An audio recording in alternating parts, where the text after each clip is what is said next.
और क्लास 10 का ये चौथा चैप्टर है द्विघात समीकरण। द्विघात समीकरण इंग्लिश में इसको कहते हैं क्वाड्रेटिक इक्वेशन। क्वाड्रेटिक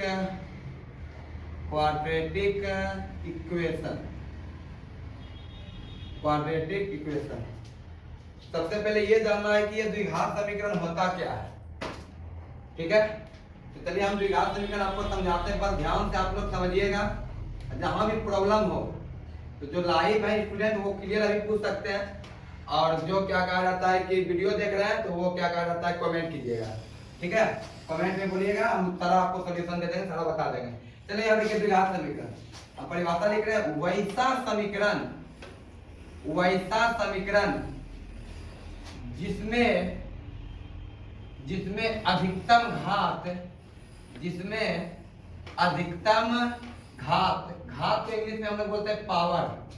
क्या कहते हैं? पावर, ठीक है। वैसा समीकरण जिसमें अधिकतम घात दो हो द्विघात समीकरण कहलाता है।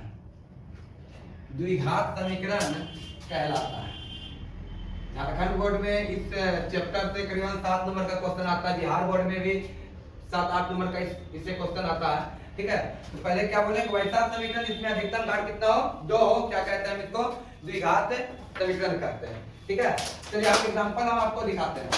जैसे आप देखिए 2x² + 3x + 5 = 0। ये 0 होना चाहिए, ठीक है। ये बराबर कुछ मतलब तुलना करने के लिए, कंपेयर करने के लिए कुछ होगा, तभी हम उसको समीकरण कहेंगे, अन्यथा समीकरण नहीं करेंगे, अन्यथा वो बहुपद बन जाएगा। जैसे अगर इसको हटा देंगे ना, ये बहुपद है, ठीक है। तो ये हम यहाँ समीकरण की बात कर रहे हैं, इसलिए यहाँ पे बराबर 0 होना चाहिए, या कुछ भी हो बराबर 2, 5, 8 कुछ भी हो, लेकिन होना चाहिए। चलिए ठीक है। अब यहाँ क्या बोले हैं? अधिकतम घात कितना हो? 2 हो। तो देखिए घात जो हम लोग देखते हैं किस पर देखते हैं? चर पर। किस पर देखना है? चर पर। चर किसको कहते हैं? A B C D ये सब चीज जो है Z तक, ये चर हो गया आपका, क्योंकि इसका जो वैल्यू होता है वो निश्चित होता है। और आपका अचर जो हो गया, अचर जिसका वैल्यू निश्चित हो, जैसे 1 2 3 4 5 ये सब आपका हो गया अचर, ठीक है। अब इसके बाद देखिए, तो 5 पर पावर कुछ भी हो उससे मतलब नहीं होना चाहिए। होना चाहिए किससे? कि x पर पावर क्या है? ज्यादा से ज्यादा। यहाँ पे देखिए x पावर कुछ नहीं तो क्या है? 1 है। यहाँ x पावर क्या है? 2 है। तो ये आपका हो गया द्विघात समीकरण, क्योंकि अधिकतम का मतलब ज्यादा से ज्यादा जो पावर होनी चाहिए वो 2 होनी चाहिए, तब हम उसको कहेंगे द्विघात समीकरण। अच्छा, अब आप लोग से पूछ रहे क्या ये द्विघात समीकरण है? क्या ये द्विघात समीकरण है? बताना। देखिए इसमें अगर घात की अगर हम बात करते हैं तो यहाँ पे देखिए x पावर कितना है? 3 है। यहाँ x पावर कितना है? 2। ज्यादा तो 3 होता है, तो ये आपका द्विघात बहुपद नहीं है, क्योंकि ज्यादा पावर 3 है। ज्यादा 2 रहेगा तब हम उसको कहेंगे द्विघात। ज्यादा अगर 3 है तब उसको द्विघात नहीं बल्कि बोलेंगे त्रिघात समीकरण। क्या कहेंगे भाई? त्रिघात समीकरण, ठीक है। चलिए हम और भी आपको एग्जांपल लेके दिखाते हैं, एग्जांपल समझते चलिएगा आप। जैसे हम लिखेंगे 4 पर पावर 4 x + 3x² + 4 = 0। क्या ये द्विघात है? ये भी देखना कि द्विघात है। हाँ ये द्विघात है। अब बच्चा कंफ्यूज कर जाता है कि सर यहाँ पे तो पावर 4 है, ये द्विघात कैसे हो गया? हम तो आपको पहले बोल दिए, हम घात देखेंगे किसमें? चर पर। चर पर घात क्या है, ठीक है। तो यहाँ चर पर घात देखना है ना, ये तो अचर है। 4 क्या है? अचर है। तो ये कहाँ क्या है? नहीं, उससे कोई मतलब नहीं, मतलब है हमको चर पर। चर पर घात कितना है? अधिकतम 2। तो इसलिए ये द्विघात समीकरण है, ये द्विघात समीकरण है, ठीक है। ऐसा ही क्वेश्चन एग्जाम में एक ऑब्जेक्टिव के रूप में भी पूछा जाता है कि जांच कीजिए कि ये समीकरण द्विघात है या नहीं है। तो हम आपको 1-2 क्वेश्चन समझा देते हैं, देख लीजिएगा। बाकी आप लोग कोई सा भी बुक सॉल्व कीजिए, कोई दिक्कत नहीं है। आपको जो बुक आप यूज करते हैं, चाहे वो एनसीईआरटी हो, चाहे भारती भवन का हो, या RS अग्रवाल का बुक ओपन है, क्या ये द्विघात समीकरण है या द्विघात समीकरण नहीं है? ठीक है। देखिए क्वेश्चन क्या? x - 2 * x + 1 = x - 1 * x + 3, ठीक है। तो चलिए पहले इसको सॉल्व करते हैं। क्या सॉल्व करेंगे? ये दोनों के बीच में जो रिलेशन होता है क्या जिसका होता है? गुणा का। चलिए गुणा करते हैं। पहले x के साथ सबको गुणा करेंगे, x * x x², फिर x * 1 x, फिर -2 * x -2x, -2 * 1 -2। इधर का सॉल्व हो गया। जिस तरह आप इधर का सॉल्व किए उसी प्रकार उधर भी कीजिए। x * x x square x गुना 3 माइनस 1 गुना एक्स माइनस 1 गुना 3 -3। ठीक है, अब क्या बोले थे, या तो इधर का उठा के आप ऊपर टिक कर लीजिए या उधर का उठा के ऊपर टिक कर लीजिए। ठीक है, तो x square plus x minus 2x minus 2 plus में इधर आके माइनस में, प्लस में इधर आके माइनस में, माइनस में इधर आके प्लस में, माइनस में इधर आके प्लस में, इधर बचा क्या 0। देखिए एक्स स्क्वायर क्या हो गया, कट गया। चलिए याद देखिए x है, x में 2x घटेगा। ठीक है, या तो आप ऐसा भी कर सकते हैं, प्लस वाले को एक बार जोड़ लीजिए। देखिए यहाँ पे x और x 2x और यहाँ पे देखिए माइनस में 2x, ये दोनों मिलके प्लस 2x और ये माइनस 2x, ये दोनों मिलके ये कर गया। ठीक है, अब क्या बचा, यहाँ पे बचा माइनस 3x और यहाँ पे प्लस 3, यहाँ माइनस 2, मतलब 3 में 2 घटेगा, क्या बचेगा प्लस 1 बराबर 0। अब बताइए द्विघात समीकरण है, द्विघात समीकरण है नहीं, तो लिखेंगे कि नहीं। दिया गया समीकरण द्विघात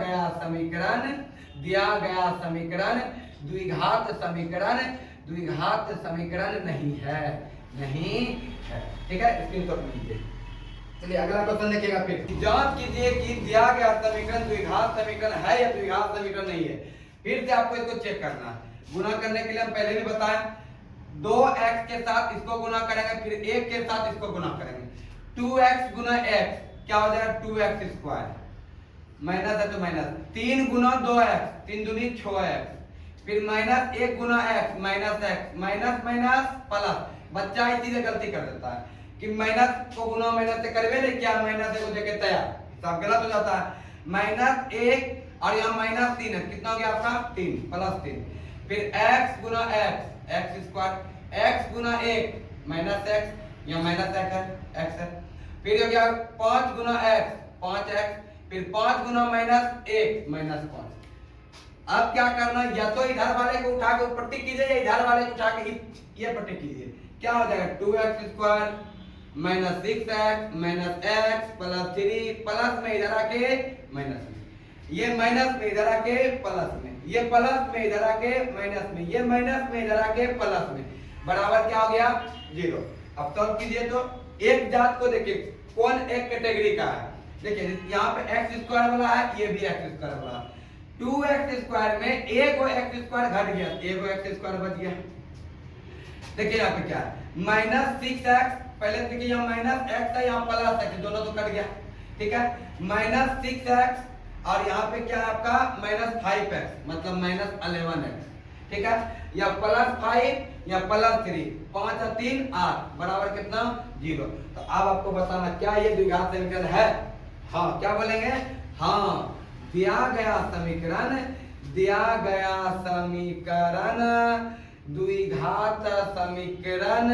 द्विघात समीकरण है। ठीक है, इसी तरह करके बुक में बहुत सारा एनसीईआरटी बुक में भी 4.1 में कहाँ का बात कर रहा है, 4.1 का क्वेश्चन नंबर 1 में बहुत सारा क्वेश्चन होगा, करीबन 10-12 क्वेश्चन होगा, आप देख लीजिएगा। उसमें पहला क्वेश्चन होगा कि भाई जांच कीजिए कि दिया गया समीकरण द्विघात है या नहीं है। तो इसी प्रकार से आपको बना के लाना है कल का होमवर्क। ठीक है, अगला देखते हैं।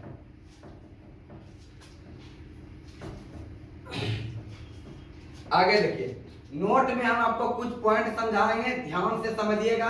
ठीक है, तो अभी तक आप सब क्या जाने कि द्विघात समीकरण पहचानने के लिए सीख गए कि भाई कैसे कहेंगे कि ये द्विघात समीकरण है या द्विघात समीकरण नहीं है। ठीक है, तो चलिए, तो हम ये पता करते हैं कि द्विघात समीकरण का रूप क्या होता है। द्विघात समीकरण ax square plus bx plus c equal to 0 के रूप का होता है, 0 के रूप का होता है। द्विघात समीकरण जो होता है इस रूप का होता है। आप बोले सर ये कहां से ला दिए आप, अरे ये वही है। आप द्विघात समीकरण क्या समझे, 2x square plus 3x plus 4 बराबर 0, ये द्विघात समीकरण है ना जी, ये द्विघात समीकरण। तो हाईएस्ट 2 होना चाहिए, उससे धीरे धीरे कम। तो देखिए हाईएस्ट 2, फिर x वाला, फिर यहाँ पे x पावर 0 वाला, यहाँ पे पावर 1, धीरे धीरे कम। अगर हाईएस्ट पावर 3 हो जाएगा तो वो द्विघात नहीं, वो त्रिघात समीकरण बन जाएगा। ठीक है, तो चलिए ये आपका हो गया द्विघात समीकरण किस रूप में होता है। बिहार वाला सब ध्यान दीजिएगा, ऑब्जेक्टिव में क्वेश्चन ऐसा पूछ लेता है कि निम्न में से कौन द्विघात समीकरण का रूप है। तो अगर ऐसा रहेगा बता देना a x square plus b x plus c equal to 0 के रूप में या फॉर्म में द्विघात समीकरण होता है। ठीक है, दूसरा नंबर बात को ध्यान से समझिएगा, एक्स स्क्वायर का गुणक, एक्स स्क्वायर का गुणक, गुणक का मतलब क्या होता है? गुणक का मतलब क्या होता है? गुणक को हम लोग कोफिशिएंट कहते हैं। क्या कहते हैं? कोफिशिएंट। ऐसे देखिए गुणक जो होता है ना, दो शब्द से मिलकर बना होता है। यहाँ हम आपको समझा रहे हैं, समझिएगा ध्यान से। ठीक है, दो शब्द, एक है गुणक और दूसरा है अंक। ठीक है, तो आपको ये पूछ क्या रहा है, एक्स स्क्वायर का गुणक कौन क्या है, वैसा कौन सा अंक है जो एक्स स्क्वायर के साथ क्या हुआ है, गुना हुआ है। ठीक है, तो यहाँ देखिए तो एक्स स्क्वायर के साथ में गुणक कौन क्या है, ए क्या है, तो एक्स स्क्वायर का गुणक होगा ए, एक्स स्क्वायर का गुणक कौन हो जाएगा, ए। ठीक है, चलिए अब आपसे पूछेगा एक्स का गुणक क्या है, समझिएगा ध्यान से, एक्स का गुणक क्या है, एक्स का गुणक कौन है भाई, बी, तो बी लिखेंगे। या आपसे पूछ लेगा एक्स पर पावर 0 का गुणक कौन है, एक्स पर पावर 0 का गुणक कौन है, तो भाई यहाँ पे पूछ रहा है तो एक्स पावर क्या है, 0 है, भले हम इसको दिखाए नहीं है, यहाँ पे एक्स पावर क्या है, क्योंकि एक्स पर पावर 0 का वैल्यू होता है 1। किसी भी संख्या के ऊपर, किसी भी संख्या के ऊपर अगर पावर 0 हो जाएगा तो उसका वैल्यू कितना होता है, 1। कितना होता है, 1। तो आप एक्स पर पावर 0 का गुणक क्या बोलिएगा, सी।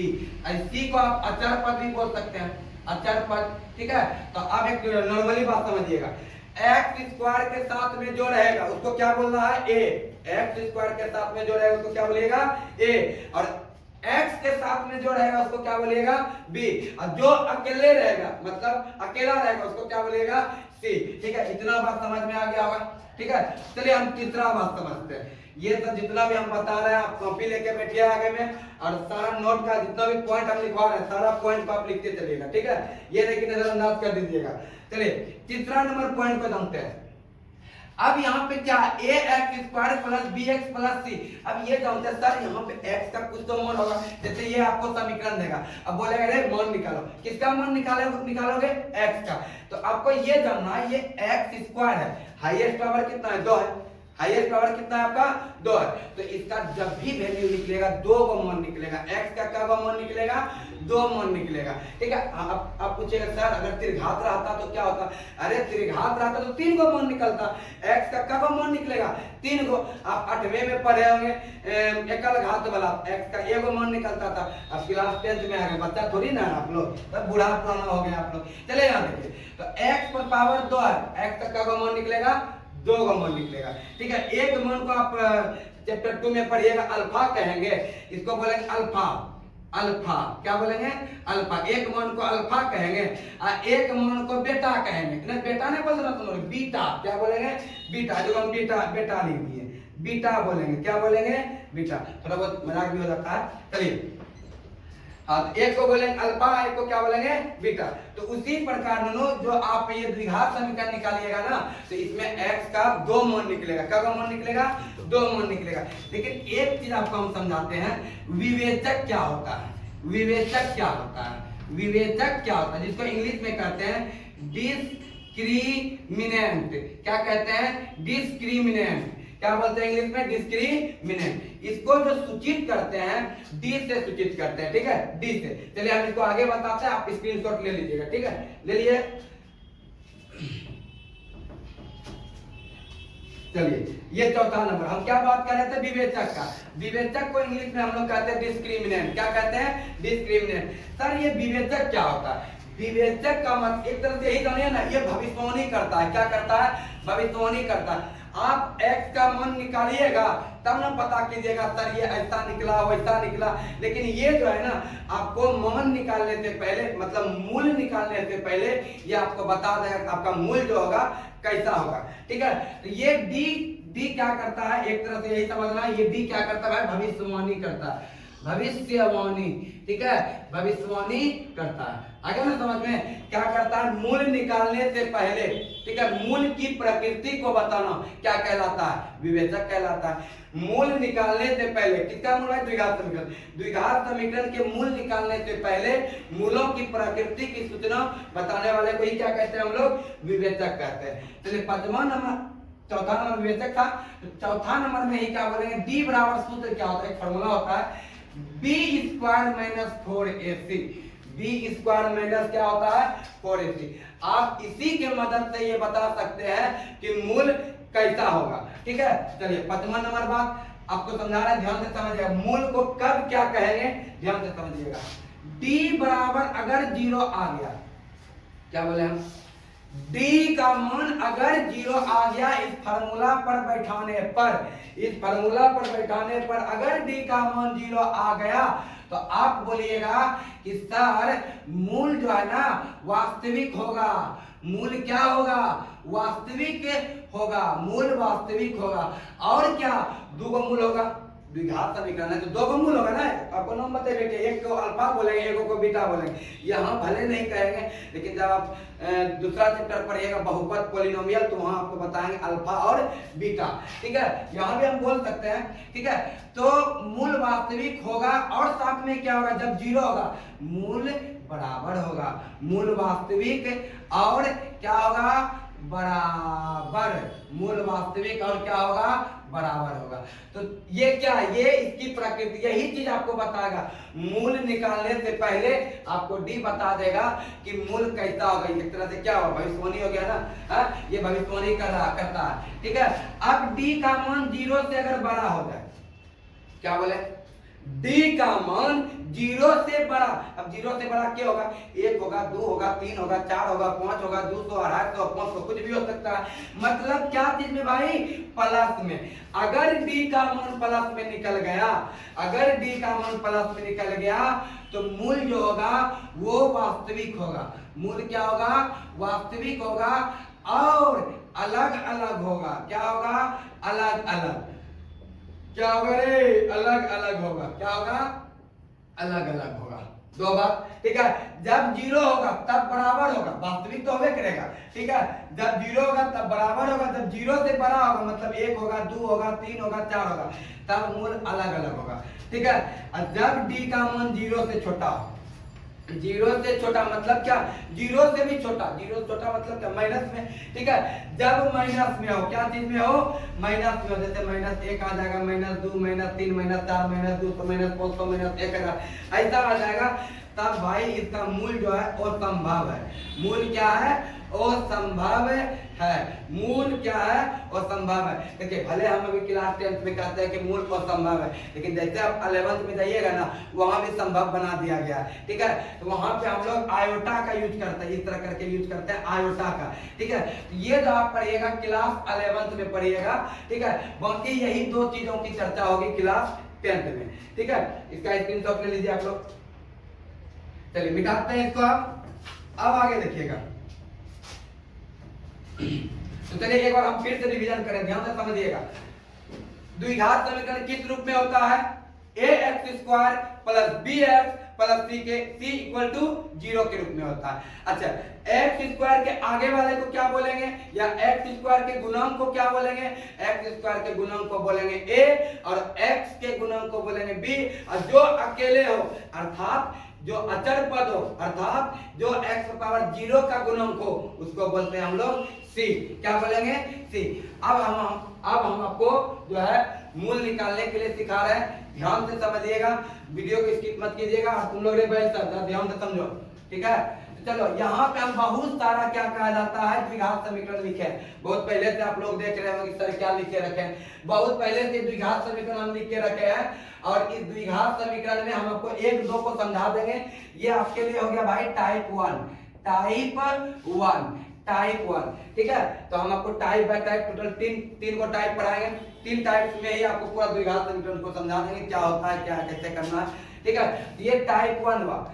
अब इसमें से हम आपको 2-3 क्वेश्चन बता देते हैं, बाकी आप लोग खुद घर से होमवर्क के रूप में बना के लाइएगा। चलिए पहला क्वेश्चन देखिए, एग्जाम में आपसे किस प्रकार से पूछेगा। देखिए हम तो एक रंग लिख दिया सारा, लेकिन एग्जाम में कैसे पूछेगा। दिया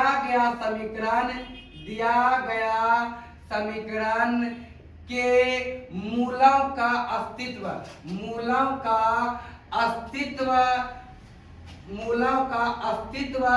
हो तो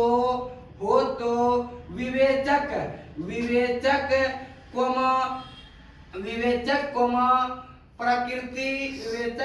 प्रकृति और विवेचक कोमा प्रकृति और मूल ज्ञात करें, मूल ज्ञात करें, ठीक है, मूल ज्ञात करें। अब तुम लोग के मन में चल रहा होगा कि सर एक ही प्रकार से हम मतलब द्विघात समीकरण का मूल निकाल सकते हैं। नहीं, निकालने का तो बहुत सारा तरीका है, जिसमें आपको हम टोटल 3 तरीका आपके सिलेबस में है, 3 तरीका को बताएंगे, ठीक है। तीनों तरीका को समझाएंगे। पहले एक नॉर्मल सा क्वेश्चन लेके आपको हम समझा रहे, समझिएगा। पहला क्वेश्चन है आपका यही है क्वेश्चन, x² - 3x - 10 = 0। क्या कह रहा है? दिया गया जो समीकरण है, क्या ये मूलों का अस्तित्व है? अब मूलों का अस्तित्व कब होता है? जब d का मान 0 आ जाए तब मूलों का अस्तित्व है। जब d का मान 0 से बड़ा आ जाए, मतलब प्लस में आ जाए, तब मूलों का अस्तित्व है। ये 2 कंडीशन में हम क्या कहेंगे? मूलों का अस्तित्व है। अगर मूलों का अस्तित्व है तब बताना है आपको विवेचक, क्या बताना है? प्रकृति, और क्या? मूल निकालना है। क्या निकालना है? मूल निकालना है। चलिए इसको सॉल्व करने से पहले नोट का हम 5 पॉइंट बता दिए थे, नोट का छठा पॉइंट यहाँ देखिएगा पहले, ठीक है। हम क्वेश्चन में आपको समझा दिए, अब छठा पॉइंट समझा रहे, समझिएगा। नोट का छठा पॉइंट, सर मूल कैसे निकालेंगे? मूल कैसे निकालेंगे मतलब सर x का मान कैसे निकालेंगे, ठीक है। तो फार्मूला इसके लिए होता है -b प्लस माइनस √d बटा 2a, ठीक है। b आपको पता ही है क्या है? x के आगे वाला, a क्या है? x² के आगे वाला, d क्या है? वही विवेचक का जो बात बोले विवेचक है, ठीक है। अच्छा आप यहाँ सोचिएगा क्या सर माइनस और प्लस, ये क्या दे दिया माइनस प्लस? अरे हम क्या बोले आपको, द्विघात समीकरण में क्या को मूल निकलेगा? 2 गो। द्विघात समीकरण में क्या को मूल निकलेगा? 2 को मूल निकलेगा। तो एक बार प्लस कीजिएगा तो एक निकल जाएगा, अब बीचवे में एक बार माइनस कीजिएगा तो दूसरा निकल जाएगा, ठीक है। तो चलिए ये आपका हो गया -b प्लस माइनस √d बटे √d बटे क्या? 2a। अब छठा नंबर पॉइंट, द्विघात समीकरण को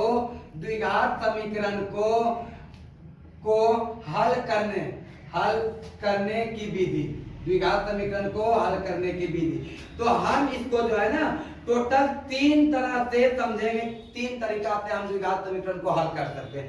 सबसे पहला गुणनखंड विधि, एकदम बच्चा वाला पंचमा छठा में पढ़ा होगा गुणनखंड करने के लिए, पंचमा छठा सप्तमा में बच्चा तब पढ़ता है गुणनखंड करने के लिए। तो पहला विधि हो गया आपका गुणनखंड विधि, और दूसरा हो जाएगा आपका द्विघातीय विधि। क्या बोले रे? द्विघातीय विधि। और चौथा हो गया आपका पूर्ण वर्ग विधि, पूर्ण वर्ग विधि। ये हम 3 विधि से जो है हल करेंगे द्विघात समीकरण को, ठीक है। तो इसको बाद में देखेंगे, ये भी बाद में देखेंगे, पहले देखेंगे द्विघातीय विधि। अब बोलो सर क्यों द्विघातीय विधि? क्योंकि इस चैप्टर का नाम है द्विघात समीकरण, ठीक है। तो ये वाला ये जो है ना गुणनखंड आप क्या कहा था चैप्टर 2 में भी पढ़ेंगे, हम यहाँ भी आपको सिखाएंगे, चैप्टर 2 में भी बताएंगे। पूर्ण वर्ग विधि इसी चैप्टर में पढ़िएगा, ठीक है। अब द्विघातीय विधि से जो हल करेंगे तो द्विघातीय विधि इस सूत्र को कहते हैं द्विघातीय सूत्र। देखो जो ऊपर में लिखा है, दिखाई दे रहा है ना, मूल बराबर क्या बोले -b प्लस माइनस √d बटे क्या 2a। इस सूत्र को कहते हैं द्विघातीय सूत्र। एकदम कॉपी लेके बैठेगा बैठ सब, ठीक है, द्विघातीय सूत्र। चलिए अब इसको सॉल्व करते हैं, ध्यान से सॉल्व करना, पहले समझो ध्यान से। सबसे पहले a b और c निकालेंगे। a कहाँ है? a किसको कहते हैं? x² के आगे वाले को। तो x² के आगे में कुछ नहीं है तो क्या है रे? 1। a का मान हो गया 1। b किसको बोलते हैं? x के आगे वाले को। तो x के आगे में क्या है? -3। अगर माइनस रहेगा ना भाई तो माइनस लेके बोलना, अब माइनस नहीं लेके बोलना, पता चलेगा हिसाब गलत हो गया है, ठीक है। x के आगे में अगर माइनस है तो माइनस लेके बोलना, अब प्लस है तो कोई दिक्कत नहीं है, -3 है, 3 लिख दिए। और c किसको बोलेंगे? जो अकेले हो। अकेले कौन है? 10। अगर माइनस है तो माइनस लेके बोलेंगे, तो क्या लिखेंगे? -10। तो a b c का मान निकाल लिए, ठीक है। तो ये क्या कह रहा है? मूलों का अस्तित्व है कि नहीं है, तो ये चीज का पता आप किससे लगाइएगा? भविष्यवाणी करना है आपको ना कि है कि नहीं है, इस चीज का भविष्यवाणी करना है, तो आपको निकालना होगा d पहले, ठीक है। d को ही हम लोग क्या बोलते हैं? विवेचक। क्या बोलते हैं? विवेचक, ठीक है। फार्मूला क्या होता है? b² - 4ac, b² - 4ac। चलो b का मान -3 का होल स्क्वायर 4, ए का मान 8, सी का मान -10 हो गया। माइनस को दो बार करो तो माइनस गुना माइनस प्लस, तो प्लस का कोई काम नहीं, 3 का स्क्वायर 9, माइनस गुने माइनस क्या हो गया प्लस, 4 एक 4, 4 ढंग 40, 40 और 9 49, कितना हो गया आपका 49, डी का मान आपका निकल गया 49। ठीक है, अब क्या बोले आपको, जब डी का मान 0 से बड़ा हो, ठीक है, बताइए बड़ा है छोटा है, बड़ा है ना, डी से बड़ा है ना, 0 से बड़ा है आपका, तो इसको इसकी प्रकृति क्या बोलेंगे भाई, हम इसकी प्रकृति बोलेंगे कि सर मूल जो होगा ना वो वास्तविक होगा, क्या होगा रे बैल, मूल वास्तविक होगा, और कुछ होगा रे, और अलग अलग होगा, और क्या होगा अलग अलग होगा।